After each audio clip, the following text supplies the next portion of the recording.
Hi friends, ഇന്നെൻ്റെ journal book make over ആയിട്ടുള്ള ആദ്യത്തെ ജേണലാണ് കേട്ടോ. ആദ്യത്തെ ജേണൽ തന്നെ ഞാൻ വിൻറ്റേജിലായിരുന്നു പിടിച്ചിട്ടുണ്ടായിരുന്നത്. അപ്പോൾ അടുത്തത് ഏത് കളർ വേണമെന്ന് നിങ്ങൾ എന്തായാലും കമൻറ്റിൽ അറിയിക്കുക. ആ കമൻറ്റ് ഞാൻ ഇവിടെ വീഡിയോയിൽ പിൻ ചെയ്ത് വെക്കുന്നതാണ്. അപ്പം ഞാൻ ആദ്യം തന്നെ ഒരു ബ്രൗൺ കളർ ഒരു ഷീറ്റ് എടുത്തിട്ട് ഞാനൊന്ന് അത് ഡയറീൻ്റെ അതേ ഒരു അളവിൽ എടുത്തിട്ട് ഒന്ന് കട്ട് ചെയ്തിട്ട് ഞാൻ ഒട്ടിച്ച് കൊടുക്കുന്നുണ്ട്. ഇന്നത്തെ ജേണൽ വേറൊരു പ്രത്യേകതയും കൂടിയുണ്ട്.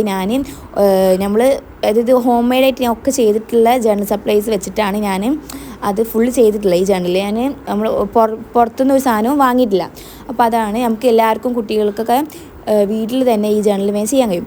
പിന്നെ ഞാനൊരു പേജ് എടുത്തിട്ട് അതൊരു കോഫിയിലോ അല്ലെങ്കിൽ ചായപ്പൊടി ഇട്ട വെള്ളത്തിലോ കലക്കിയതിന് അതായത് ആ പേപ്പർ അതിലിട്ട ശേഷം ഇസ്തിരിപ്പെട്ടി ഇട്ടിട്ട് ജസ്റ്റ് ഒന്ന് അയൺ ചെയ്ത് കൊടുത്താൽ നമുക്ക് അതിൽ കാണിച്ചിട്ടുള്ള ഫസ്റ്റത്തെ പേപ്പർ കിട്ടും കേട്ടോ.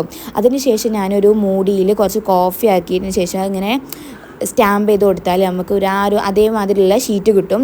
അത് ഞാൻ എവിടെ ഒട്ടിക്കും എന്നുള്ള കൺഫ്യൂഷനിലായിരുന്നു. അവസാനം ഞാൻ ഫസ്റ്റത്തെ തന്നെ ഒട്ടിച്ച് കൊടുത്തിട്ടുണ്ട് കേട്ടോ. അതിന് ബാക്കിൽ റെഡും ഉണ്ട്. നമുക്ക് ഏത് അവസാനം ഉപയോഗിക്കാൻ പറ്റുകയെന്ന് എനിക്ക് അറിയില്ലായിരുന്നു. അതുകൊണ്ട് ഞാൻ രണ്ടും ചെയ്തിട്ടുണ്ടായിരുന്നു.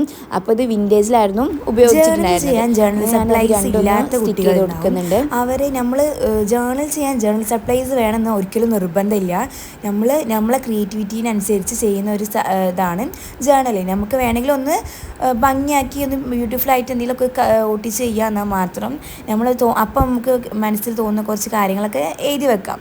അങ്ങനെ ഞാൻ ഒരു വാഷിംഗ് ടാപ്പ് ഉണ്ടാക്കിയിട്ടുണ്ട്. ഇതൊക്കെ ഞാൻ ആ ഷീറ്റ് വെച്ചിട്ടുണ്ടാക്കിയ കേട്ടോ.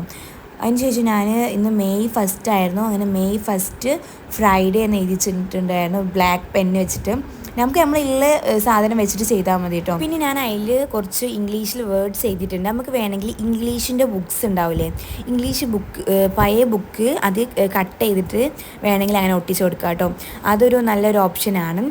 വേണ്ടവർക്ക് അങ്ങനെ ചെയ്യാം, അല്ലാത്തവർക്ക് എഴുതിയെടുക്കാം. പിൻട്രസ്റ്റിൽ നിന്ന് അങ്ങനത്തെ ഇത് അടിച്ചു കൊടുത്താൽ കിട്ടും. അപ്പോൾ നമ്മൾ എഴുതിയെടുത്താലും മതി.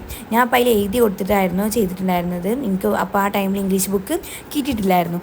പിന്നെ ഞാൻ കുറച്ച് ഡയറി കുറച്ചൊരു ദിവസത്തെ കാര്യങ്ങളൊക്കെ ഒരു ഇതാക്കിയിട്ട് ഞാൻ ഡയറി ആക്കി എഴുതിയെടുത്തിട്ടുണ്ട്. നമുക്ക് നമ്മളെ മനസ്സിൽ തോന്നുന്ന എല്ലാ കാര്യങ്ങളും നമുക്ക് അതിൽ ജേണൽ എഴുതാമല്ലോ. പിന്നെ ഞാൻ കുറച്ച് ഡോട്ട് സ്റ്റിക്കേഴ്സ് ഉണ്ടാക്കിയിട്ടുണ്ടായിരുന്നു.